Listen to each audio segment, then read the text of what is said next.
അടിമാലി ഗ്രാമപഞ്ചായത്തിലെ 1-ാം വാർഡാണ് കുറത്തിക്കുടി. കുറത്തിക്കുടിയിൽ നിന്നും അടിമാലി പഞ്ചായത്തിലെത്താൻ മാങ്കുളം വരെ ജീപ്പിനെ ആശ്രയിക്കണം.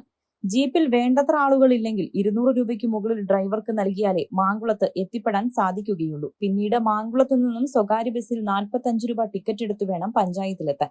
ഇങ്ങനെ പഞ്ചായത്തിൽ മെമ്പർമാർ പറഞ്ഞ സമയത്ത് എത്തുമ്പോൾ അധികാരപ്പെട്ടവർ ഇല്ലെങ്കിൽ പാവപ്പെട്ട കുറത്തിക്കുടി നിവാസികൾക്ക് നിസ്സഹായരായി തിരികെ വീട്ടിലേക്ക് മടങ്ങേണ്ടി വരും. അതിനും ചിലവേറെയാണ്. കഴിഞ്ഞ ഞായറാഴ്ചയായിരുന്നു കുറത്തിക്കുടി നിവാസികളുടെ ഊരുകൂട്ടത്തിലെത്തിയ രാജൻ ഭാര്യ തങ്കമ്മയുടെ പെൻഷൻ ശരിയാക്കി നൽകണമെന്ന് വാർഡ് മെമ്പറായ ജോയി വർക്കിയോട് ആവശ്യപ്പെട്ടു. ചൊവ്വാഴ്ച പഞ്ചായത്തിൽ വന്നാൽ ശരിയാക്കി നൽകാമെന്ന് മെമ്പറും മറുപടി നൽകി. കയ്യിലുണ്ടായിരുന്ന കാശുമെടുത്ത് രാജൻ ചൊവ്വാഴ്ച അടിമാലി ഗ്രാമപഞ്ചായത്തിലെത്തി. പഞ്ചായത്തിലെത്തിയപ്പോൾ മെമ്പർ സ്ഥലത്തില്ല.